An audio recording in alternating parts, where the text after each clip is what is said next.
Hey everyone, and welcome back to The Explainer. Today, we are diving into something seriously chilling. We're unpacking a psychological descent known as the Obituary Oracle. It's this brilliant story that completely blurs the line between a quirky historical curiosity and just outright supernatural terror. Honestly, it's a fascinating look at human nature, specifically how we react when literally everything we thought we knew about the world is violently flipped upside down. So we're going to break down the timeline, the psychology, and the deeply tragic sequence of events in this incredibly dark story. Okay, let's start by putting you directly in the hot seat. Imagine this, if an antique showed you the actual future, would you have the courage to change it? I mean, it sounds like a fun hypothetical, right? But think about the incredibly heavy burden of that knowledge. If an object was just sitting on your desk and proved to you beyond a shadow of a doubt that it knew exactly when someone was going to die, what do? Do you intervene? Or does the fear of sounding completely utterly insane just paralyze you? Keep that moral dilemma right in the back of your mind as we go through this, because it is the agonizing core of everything that's about to happen. So to really grasp the gravity of this dilemma, we've got to meet the man who actually faces it. This is John Morrison.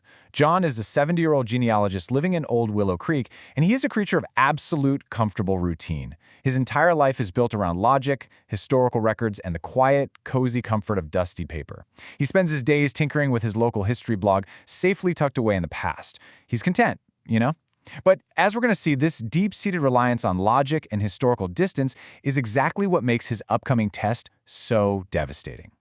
All right, Section 1. A curious purchase, the antique crystal ball. Our story kicks off on a rainy Tuesday.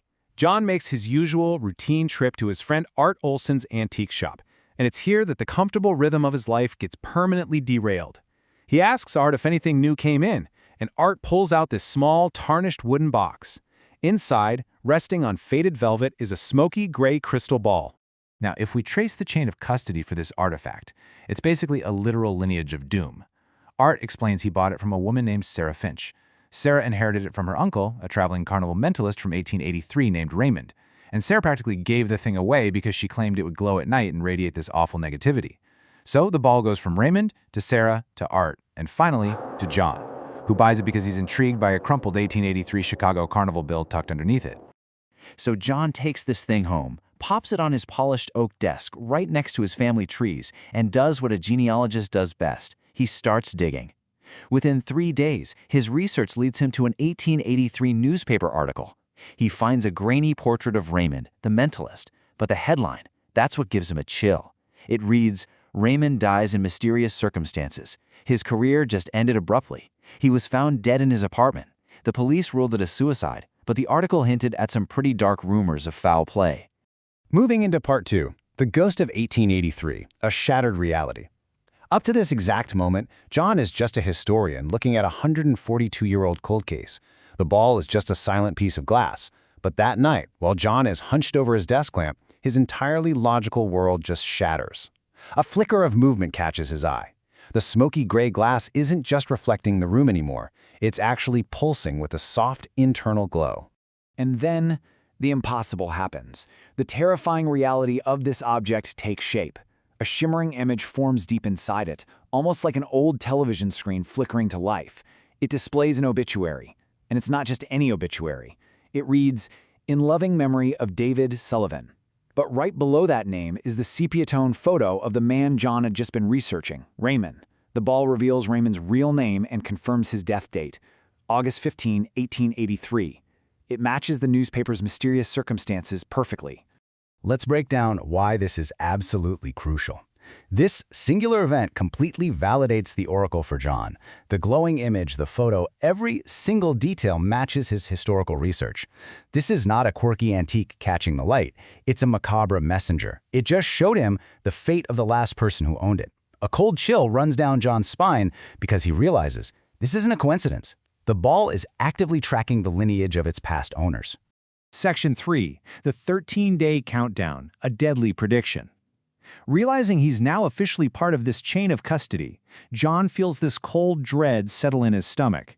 He rushes back to the antique shop to ask Art for the name of the niece who sold it to him. Art tells him, Sarah Finch. And that night, sitting at his desk, the fun historical curiosity totally evaporates. It's replaced by a real-time, life-or-death threat.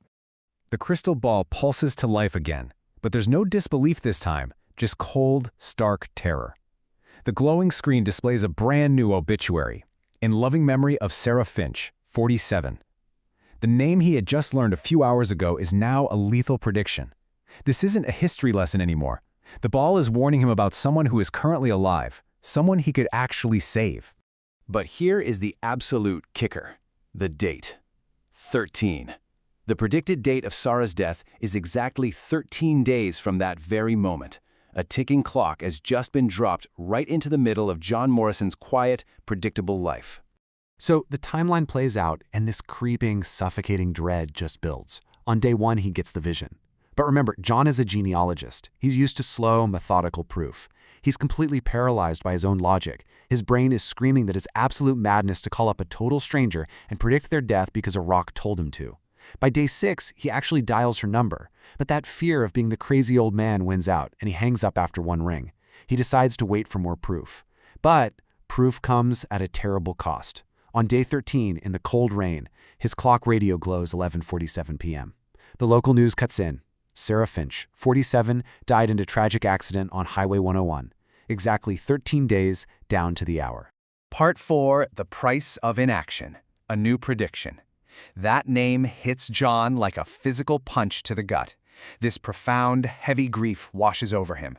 He had the chance to do something, and because of his own doubt, he did absolutely nothing.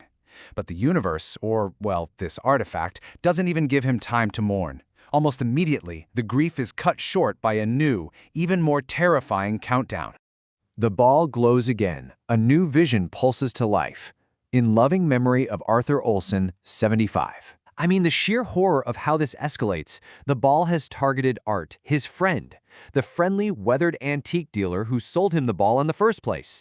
The stakes have violently shifted from a stranger he was too afraid to call to a loved one. And there it is again. That ominous, heavy number appears right on the obituary. 13 days. The rhythmic dread of the countdown starts all over, ticking away Art Olson's remaining time on Earth. Now, you'd think John would act immediately this time, right? But instead, he falls into this agonizing failure of nerve. On day 4, he goes to Art's shop. He sees Art cheerfully polishing an old hutch. John tries desperately to think of a way to change Art's routine. Maybe invent a fake health crisis to keep Art with him. But that silent panic takes over again. That quiet voice of doubt whispers that he's going to destroy a lifelong friendship over a hallucination. So, he stays silent. And on the afternoon of the 13th day, the local radio confirms it. Art Olson, 75, killed in a hit-and-run at Elm in Maine. The details were different from Sarah's, but the fatal outcome was exactly the same. Section 5. Terrifying Purpose. Accepting the Truth. So, John is left standing frozen in his living room, the news reporter's words just echoing in his head. He staggers over to his desk and stares at the ball. It's just a cold, inert lump of gray glass again, but it's no longer an antique. To John, it is ironclad proof. John has basically just been dragged through a classic 3-act psychological ringer. First, the skeptic's discovery, where the ball used his own historical skills to validate its power by showing him the past. Second, the paralysis of doubt, where his logical mind caused him to fail both Sarah and Art. And finally, the terrible clarity, the undeniable realization that these visions are an absolute reality. The future it shows is fixed, unless someone steps up and acts. Think about the contrast of who John was versus who he has become now. He started out as this passive, skeptical historian, safely tucked away in the past, hunting for forgotten treasures. But the heavy blanket of grief over Art has forged a completely new man, an active, cold, and determined keeper of the Oracle. He has stood by and watched 2 people die, and he knows, with terrifying clarity, that the next time that ball glows, he's not going to wait. He will not doubt. He is going to act. And that brings us right back to you. The ball is sitting on John's desk waiting to glow again. But what if it was on yours? What would you do with the terrifying burden of knowing exactly when the people around you will die? Would your own logic paralyze you while the clock ticked down to 0? Or would you have the courage to face absolute fate and try to break the chain? It's a lingering question that really challenges our own courage, isn't it? Thank you so much for exploring this dark descent with me today on The Explainer. Keep questioning, keep learning, and I'll see you next time.